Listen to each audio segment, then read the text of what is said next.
I have to say that Loki definitely has left us off on a little bit of a cliffhanger, but it did exactly what Ahsoka did with, being kind of like the height. Like all of a sudden everything is just like boom, exploding left and right out of nowhere. But the thing about it with Loki is that it's left off on a cliffhanger. All right. Ahsoka didn't leave us off on a cliffhanger, but Loki left us off on the biggest cliffhanger, leaving us all confused with multiple questions. So it's time to like kind of dive in and see how we can figure this out on what's to come in the final two episodes. There's only two episodes left. I don't know what they're going to try and cram in two episodes. And I don't Yeah. know how long the episodes are going to be either. They cannot do like a less than 45-minute episode. There's no way. There's a lot circling my mind. I will say this has been the only Marvel show, I guess, that has my mouth, that had my like mouth on the floor type thing. My Mm, jaw dropped. yeah. Because I've there's been other shows, I guess. No, not a lot actually. I think the main one I could probably name is Stranger Things, like that season 4, bro. Like that had Oh yeah, jaws on the floor. yeah, yeah, So definitely. I mean, a lot of good shows will have their what the fuck moments. That's a what the fuck This is moment right there. this is definitely a what the fuck moment, and I was like, as soon as he as soon as Victor like just disappeared into spaghetti dust, Spaghetti. bro. I was like, I was thinking he was really gonna like save the day, and it made sense that like okay, Victor Timely volunteers himself. He was just working with Ouroboros, so he's gonna know right, exactly what to do. He right. created the loom technically, so it only made sense. But then he doesn't even get 2 feet out the door. Yeah, I think because it's the only thing he didn't understand was the temporal radiation, which Obi Mm, was the only one who understood it, but he didn't know how bad it really was. like the effect, basically. Yeah, because Mm, it was a lot compared to when Mobius went out. Because when Mobius went out, it only started affecting him once he got closer to that machine to get Loki back oh, the loom. from. Yeah, but it was that machine that he like used to like harpoon Loki back from time Oh, jumping so much. uh-huh. Oh, Remember? okay, Yeah. yeah, yeah. So it's like it only started affecting him once he got closer, and then once he was trying to leave. Um, but I mean, you could tell when the doors opened, it was like this aura of like, purple and like kind of it was the temporal radiation. And it was visible. So Mm-hmm. like you see a lot more of it once those doors opened up. And then you see like him enter because it's like the outline just kind of like goes around him, and then he just.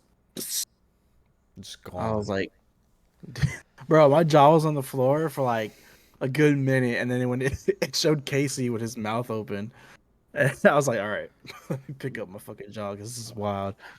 And then Bro, Loki's sitting there like, I don't know what the hell just happened.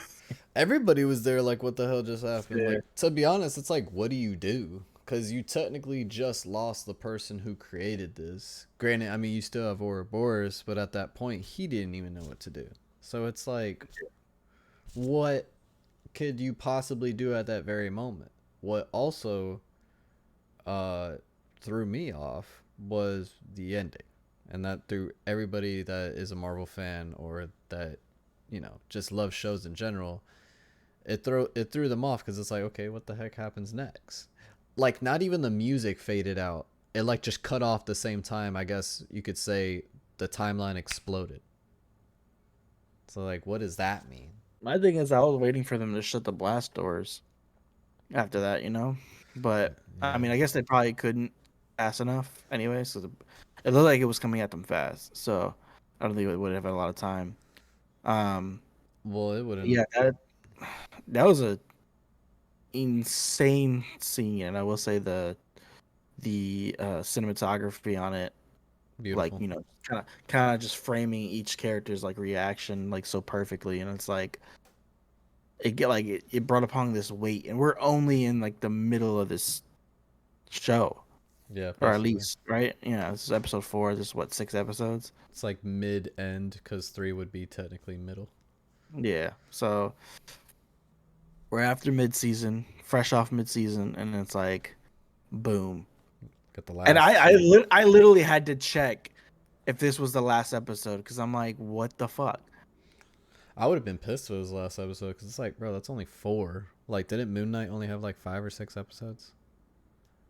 Yeah, that's the thing with Disney. I feel like with Loki, they could go longer. They could go at least 10. You're pushing it with Yeah. 10, but you can go to 10.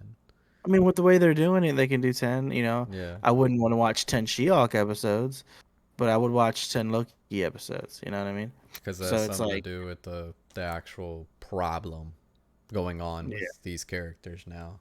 But that's a topic for another time. What threw me off a little bit more is that I was watching it with my boy Daryl, and this was my second time watching it. Mhm. But the first time that I watched it, I didn't check to see if there was a post credit scene. I kind of was just like, bro, what the heck? And I just like clicked it off, Mhm. and then obviously went to go reading my articles, tried to think what could possibly be happening. I watched it the second time, and I'm like, oh, there must be a post credit scene, but there's no freaking post credit scene. And you would think for something like that episode, there would be like a post credit scene for you to get somewhat of an idea of like, yeah, this is what happened. They didn't even show like Renslayer getting pruned to the void or whatever is the void right now. Yeah. Yeah. So you could tell that this episode is definitely the climax of the season, Mm. and that's when it's gonna start to come back into the fold and conclude in the last episode, obviously. So this is definitely the climactic point because this is like one of those things where you're left like, Speechless, this is basically. crazy. Like this is crazy. Like this is has me speechless. What's gonna happen next? Like, and there's no hints at anything. It's just ends right there. Yep. Like no post credit is still like throwing me off. It almost kind of pisses me off a little bit because it's like you're leaving us with no idea of what's happening next.